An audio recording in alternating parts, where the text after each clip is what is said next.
Salut, bonjour les amis, les joueurs de terrain.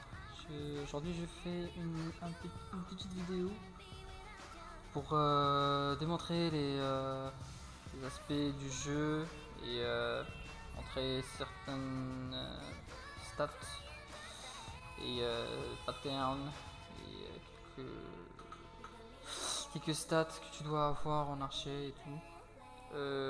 Aussi quelques rotations et quelques tips pour être un assez bon joueur en étant archer. En fait, cette classe est dépendante du placement ou du déplacement, si vous voulez. Cette classe n'est pas une classe difficile à jouer, c'est la classe la plus facile, sinon la deuxième la plus facile du jeu. Au niveau du DPS, vous serez très potable en DPS si vous connaissez la rotation basique à faire. Sinon, le reste, ce sera au niveau de vos placements, comment vous vous déplacez à côté du boss, comment vous vous orientez par rapport au pattern de boss. Quand le boss se retourne, vous faites quoi? Quand le boss est de côté, vous utilisez quoi comme sort? Cette classe est spécialement connue pour son œil de discernement de faiblesse, ce sort-là. En fait, ce sort vous permet de mettre un coup qui est compté par derrière même si le boss est retourné de face. Ça vous permet de temporiser un certain coup pour que vous vous replaciez après. En gros, ce sort est aussi utilisable en mettant une pluie de flèches et un autre coup de n'importe quel type de spell. Percu, irradiante, pénétrante. Je vous explique maintenant la rotation. La rotation, elle est basique et facile. En gros, la rotation, c'est ça. C'est vous rentrez, vous engagez le boss, vous faites un rafale de flèches, vous chargez votre peiné et vous la cancellez avec une salve ultime qui est celle-là. Dès que vous faites ça, vous aurez vos 10 stacks qui vous permettent d'avoir les 0,4 de puissance de coup critique, les 7% de critique et les 50% de vitesse de charge de la irradiante et la pénétrante. Pour vous expliquer encore un autre truc, l'archer, comme plusieurs personnes, plusieurs joueurs de terrain disent, c'est une classe qui est vraiment facile à jouer au niveau du DPS. Pourquoi? Parce que c'est une classe qui est très certainement basée sur des skills que tu charges et que tu places sur le boss. Mais pour dire que c'est une classe qui est facile à jouer au niveau du DPS, c'est partiellement faux. Pourquoi? Parce que en gros, les boss sont statiques, qui ne bougent pas, qui ne tournent pas. Là, tu pourras peut-être faire un DPS qui est vraiment bien, même si tu n'as pas cette facilité de mouvement avec ton personnage. Mais sinon, niveau DPS, quand tu as un boss qui est vraiment, qui bouge vraiment dans tous les sens, qui se retourne tout le temps, le DPS que tu auras, il sera potable, mais il sera pas au niveau des autres classes. Genre Zerk, War, Lance-Lune, ça dépend de la classe. Pour vous expliquer, l'archer n'est pas dépendant de l'enrage, vu qu'il n'a pas une phase de burst statique, genre une phase de burst qui doit obligatoirement laisser que pour l'enrage.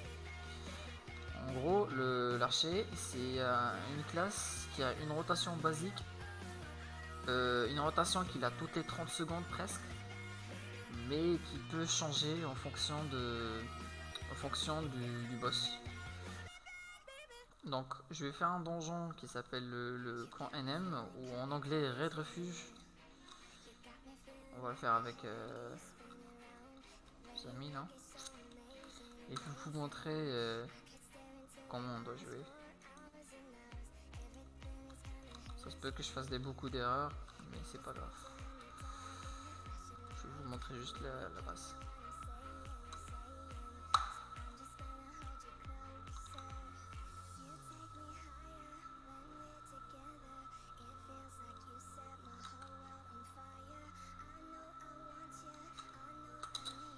Bon là, je me suis trompé, j'ai commencé par la peiner, c'est pas grave.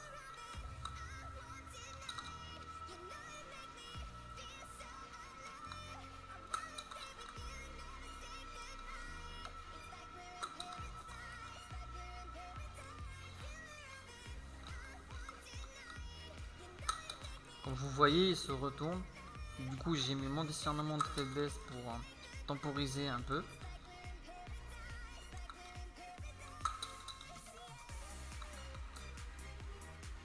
Ce boss en NM, il a pas comme beaucoup de patterns qui peuvent être gênants. C'est un boss poteau qui se retourne de temps en temps. Du coup, vous pouvez faire vraiment mal en archer. Genre, votre DPS il sera très très bon, même si vous n'arrivez pas à mettre genre beaucoup de coups. Là, il y a un inter, après il faut rentrer quand il finit sa pattern. Mais ça, en LM, ça nous dérange pas de le prendre vu que vous prenez pas beaucoup de dégâts. Donc vous pouvez grid comme vous voulez.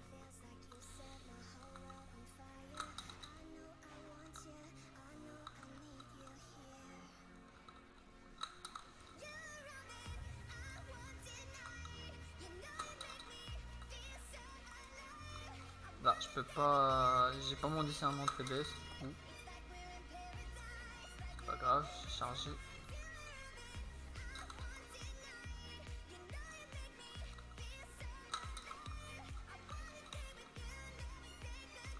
Si vous avez un archer à côté de vous qui met un discernement de faiblesse, des fois vous pouvez genre ne pas la mettre, c'est pas dérangeant parce que tu auras toujours l'archer qui va la mettre sur sa rotation. Si c'est pas un très très bon archer, mais là c'est le cas. Si c'est pas un très très bon archer, regardez comment je vois, je le prends et je prends rien du tout. Si c'est pas un très bon archer, vous devrez regarder des fois la barre du boss de temps en temps. Dans mon cas, moi je la mets à chaque fois que j'ai ma percu. Je mets la marque de Vélic. Chaque fois que j'ai ma percu, je la mets. Et du coup, je l'ai tout le temps. Personnellement, je joue pas avec le Shinra Meter. Du coup, j'intègre mon sort dans ma rotation. Ça lag un petit peu quand même.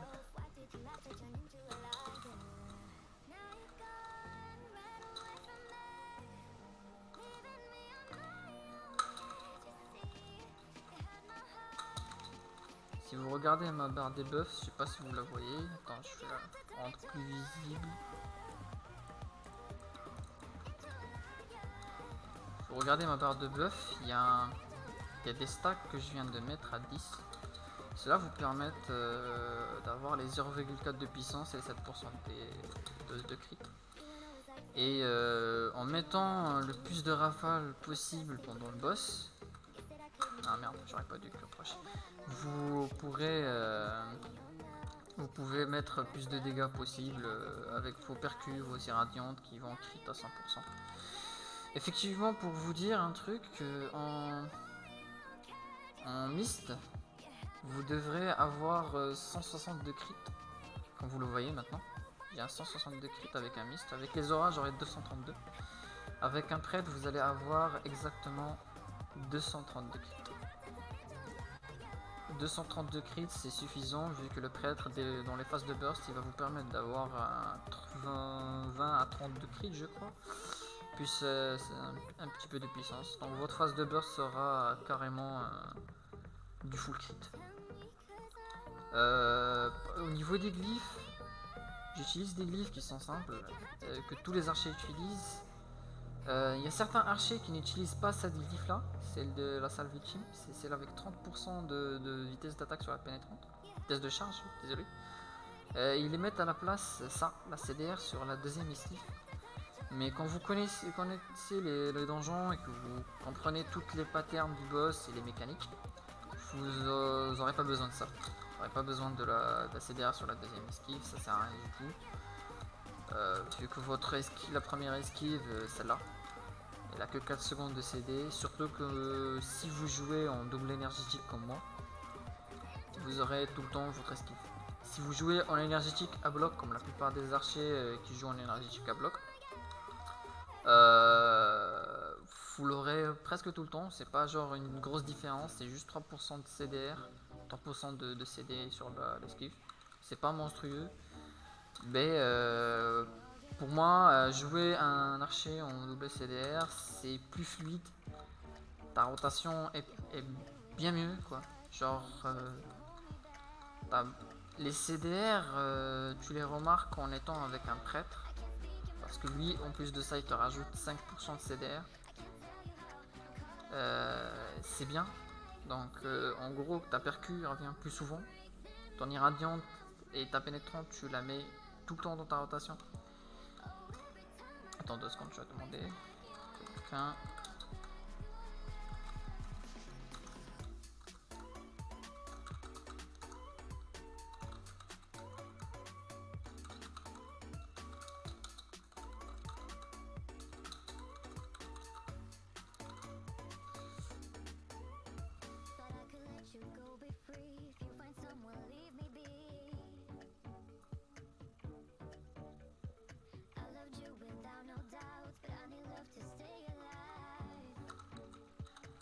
Merci, un très bon mist là, il fait une bonne contagion. Bon, ce boss aussi, c'est un boss bouton en NM. Par contre, en HM, pour moi, c'est le plus chiant. En gros, en NM, il n'y a pas beaucoup de patterns sur ce boss. C'est un boss qui tape spécialement que sur le tank. Des fois, il fait des coups derrière qui se cadent, mais il est tellement lent que tu peux le voir. Tu peux le voir de loin. Il y a une certaine pattern spéciale du boss où tu dois t'éloigner de 15 à 16 mètres, ou je crois même le minimum que tu peux faire c'est 13. Tu dois pas te faire toucher par cette pattern. C'est un tourbillon du boss, c'est un tourbillon basique de Terralite. Et si tu te fais toucher par cette pattern, il y a un tourbillon qui apparaît au plein milieu de la salle, qui tombe dans la salle pendant genre 6-7 secondes, ou même plus, qui te envoie en l'air et qui te stag un petit peu. Fait un peu de dégâts en NM, mais en HM ça peut te mettre plus de 80% de ta vie s'il te touche plusieurs fois. Sinon en HM il est bien plus dur vu que tu as plusieurs autres patterns comme les comètes, les poisons et les petits kamikazes qui viennent exploser. J'aurais fait la même erreur encore. Bon, j'ai fait une... un truc d'aggro. Il n'y arrive pas.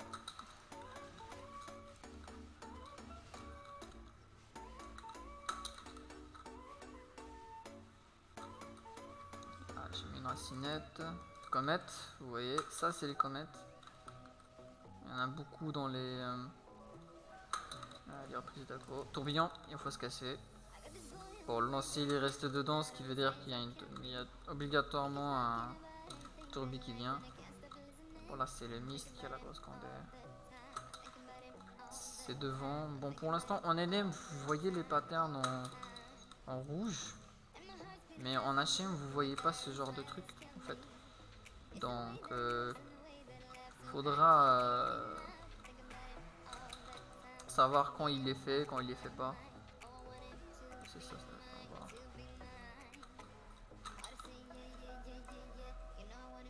J'ai des petits lacs. J'ai pas une très bonne connexion.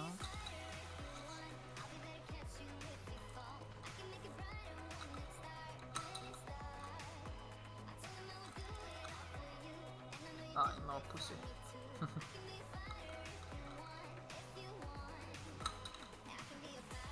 Un gros secondaire sur le mist encore. Il joue un petit peu loin. C'est pas grave. C'est bien pour nous, mais lui, par contre, pour lui, non. Il y a une autre pattern en HM qui fait que vous faites... Ah, d'accord, je suis réveillé beaucoup trop tôt, vraiment non. Une autre pattern qui fait que le boss vous grab sur lui et il met une... Putain, je fais plein n'importe quoi. fois. Regardez, c'est 13 mètres minimum. Encore il y a une comète, le tourbillon et la pop. Et que le lancer se la prend.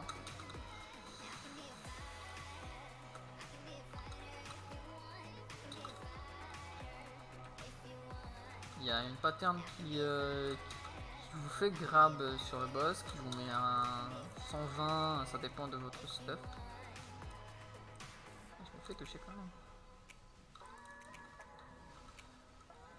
Et si au cas où il y a une autre pattern aléatoire du boss à côté, comme les comètes ou des trucs comme ça, sur le boss, ben... Ah, j'ai lagué là, bizarre ça.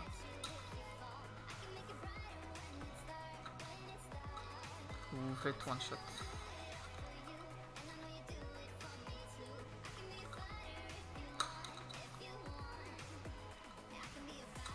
Ah, les poisons ils sont aussi en NM comme vous voyez. Ces poisons en fait ils vous silencent. Si vous avez vu derrière moi il y avait une flaque verte. Cette flaque verte elle vous silence direct.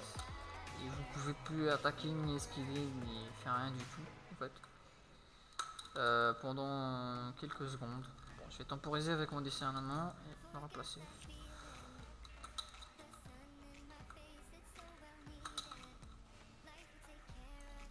En NM, vous cassez pas la tête, vous tapez tranquillement. Vous pouvez grid comme vous le voulez. Si vous avez un bon heal, ce n'est pas un problème. Ah, il est vraiment long. Là, vous voyez la flaque là. Notre ami Little s'est fait silence. Ah, il est mort. Bon, là, on va aller sur le dernier boss. Comme vous voyez, j'utilise celle-là. Elle me permet de mieux enchaîner mes pénétrantes et mes irradiantes le plus rapidement possible. Mais vu mon ping, j'ai un petit problème de ping vu que j'ai presque 100 ms. Ah, 115 ms des fois. Ah, j'ai un problème de coup là. Et du coup, ben, soit mes rafales sont lentes, soit mes irradiantes et tout, quand je les claque, des fois, tellement ils sont lents à sortir que des fois je les cancelle avec ma salvation. Pas tout le temps, genre une fois sur 10, sur 9. Et c'est un peu dérangeant au niveau DPS, mais c'est pas un problème vu que on s'en fout complètement du DPS global, c'est pas un problème. Bon là j'ai pas ma broche, je m'en fous, je prends la go direct. Ah il est mort. Aïe aïe il est mort. Attention. D'accord. What? Oh, je me fais stun.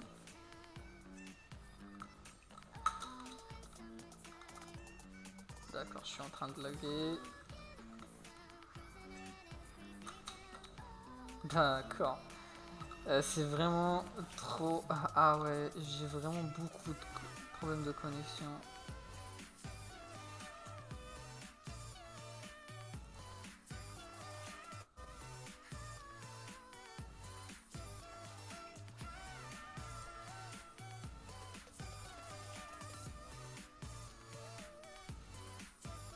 Bon, c'est bon, c'est revenu.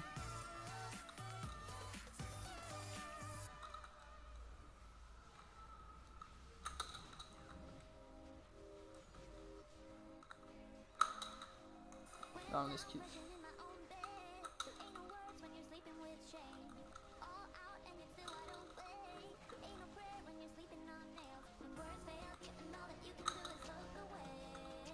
Putain, le lancer, il est vraiment pas bon du tout. Et... Bon, c'est pas un problème. Peut-être c'est son premier. On va lui faire le bénéfice des doutes. Pas un problème. Ah, chacun sa première.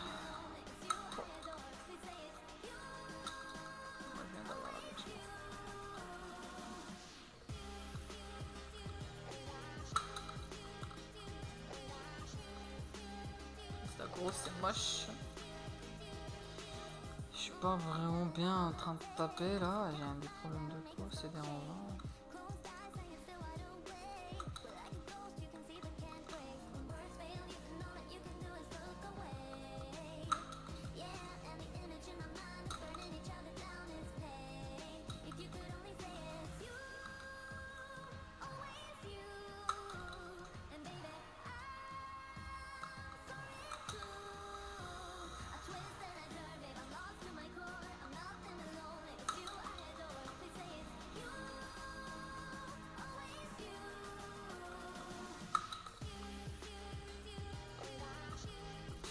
se retourne, c'est bizarre ça.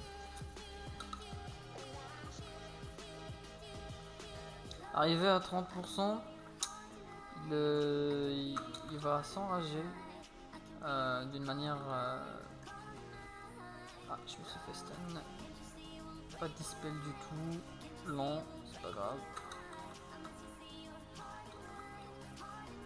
Arrivé à 30%, il va s'enrager d'une manière spéciale. C'est pas une enrage du boss, voilà, genre.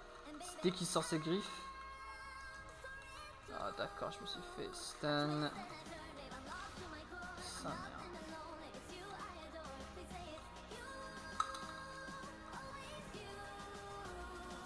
Dès qu'il sort ses griffes, faut esquiver. Mais par contre de devant c'est plus facile à voir que de derrière. Mais je viens d'esquiver normalement là. Un jour je me ferai dispel plus rapidement, comment non. On n'est pas bien placé, monsieur le tank. Nous sommes pas des cacs.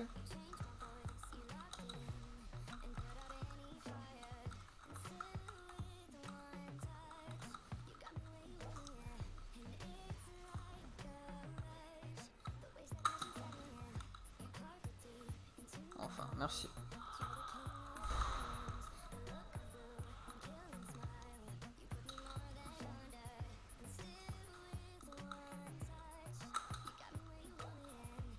Sérieusement?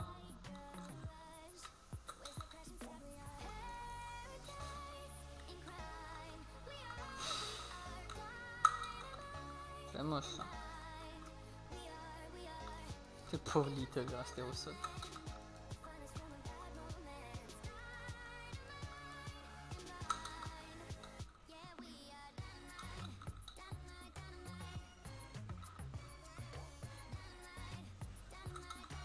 On fout.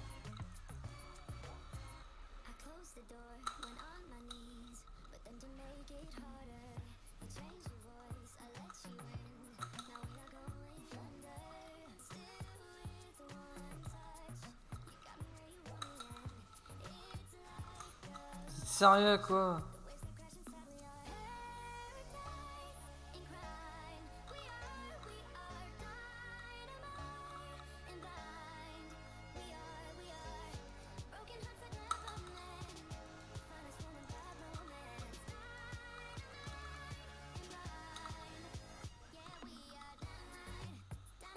Bon.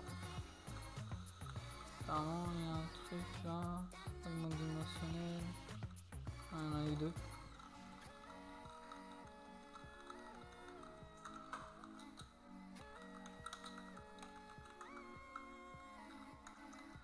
Bon, il a crash.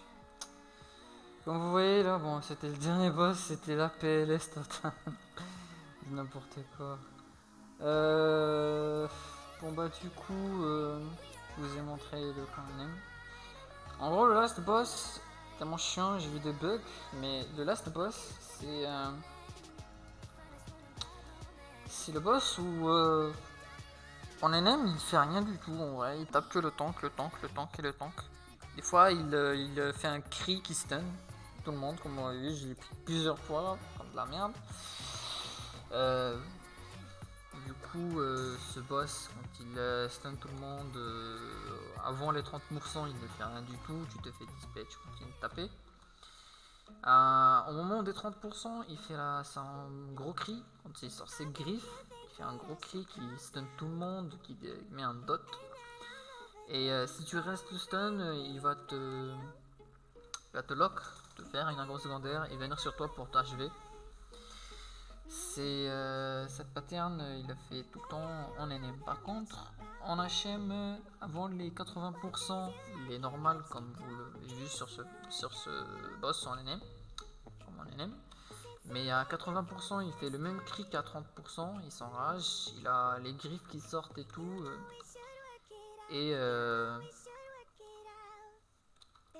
du coup, après, il commence à faire des TP de partout, un backstab sur tout le monde et faire un dash sur le tank, faire des TP sur tous les joueurs, les 5. Et des fois il fait des TP en visant deux personnes, une personne à la fois. Et il revient sur le tank pour faire un double coup de griffe. Il y a des patterns à suivre en tant que tank qui sont pas bloquables, qui sont que esquivables. Et sinon à 30%, il fait une autre phase. Cette phase, c'est quand il est enragé, il perd en concept, mais il gagne en vitesse d'attaque.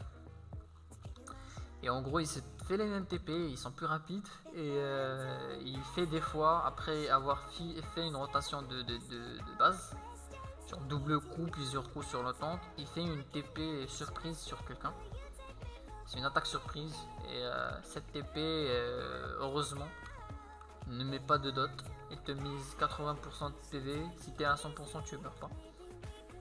Sinon, pour les autres TP, les TP sur tout le monde, les TP qui visent deux personnes et les backstab, si tu te fais toucher, tu te prends soit 80% de PV, soit 50% de PV et un dot de 10% de PV par 2 secondes. Voilà, je vous ai vu me montrer le nouveau donjon qui est sorti sur le jeu. Et récemment, je pense qu'il y a 4 jours, exactement. Le mardi dernier, genre le mardi 15 mai. Je vous ai montré mes glyphes en PVE. Je suis en full plus 9, 7 mist en 162 crit, 7 prêtres en 132 crit. Et voilà, je vous ai montré les rotations de base, quoi faire comme au début, rafale de flèches, pénétrante, cancel avec assault. Sinon vous faites pas comme moi, des fois je me trompe, je charge une peinée, je la mets, je mets une salve, je mets une rafale après. C'est tu perds 2 secondes, 1 seconde sur ta rotation. Si tu veux vraiment tryhard de ouf, faire un gros DPS, faut pas faire ça. Mais bon, moi je m'en fous, je voulais pas tryhard, c'est pas un problème, je voulais juste vous montrer le donjon. Niveau rotation, niveau truc, il y a des consos que tu peux utiliser à part la cannée et la noctée, comme la tumultueuse, le bulgo ou la nouvelle bulgo qui s'appelle lame ultra solide. Quand vous voulez vous mettre en bulgo, en gros, en spé prêtre, vous enlevez votre souvette crit si vous avez un souvette crit. Vous mettez un souvette de puissance. Vous devez avoir que 210 de crit. Vous mettez après un bulgo. En spé mist, par contre, vous devez avoir 140 de crit. Et vous mettez un bulgo. Vous aurez 150 de crit sans les auras du mist. Et avec les auras des mist, vous aurez les 232 de crit. En gros, le mist va pas vous rajouter un peu de crit pendant les phases de burst. Vous aurez le crit maximum que vous pouvez avoir pendant tout le boss. Par contre, le prêtre, vous pouvez descendre jusqu'à 222 crit, mais ce sera du tryhard. Ce sera genre dépendant de votre chance de crit pendant le boss. C'est par rapport à votre chance. Si vous avez crit à 100%, si votre percu et votre irradiante, vous avez fait votre donjon, quoi, votre boss. Après, les rafales qui dépassent les 90%, les pénétrantes, le puits de flèche qui dépasse les 50% et tout. Ça c'est bien aussi, ça vous rajoute un plus sur votre DPS, mais faut pas se baser sur ces sorts. Ça vous rajoute quand vous avez dépassé le seuil d'être l'un des meilleurs archers. Là vous vous basez encore sur la RNG du jeu, les chances de crit sur certains sorts qui sont pas basés sur vos taux de crit, qui sont basés sur la RNG du jeu. Genre la pénétrante, la flèche explosive et la puits de flèche, le pourcentage il est pas fixe. Ça change entre les boss qui ont un certain pourcentage de résistance en coup critique. Du coup vous allez avoir certains boss où vous allez crit beaucoup mieux que sur d'autres. Et voilà. C'était tout pour ce gameplay de Archer. Tchuss.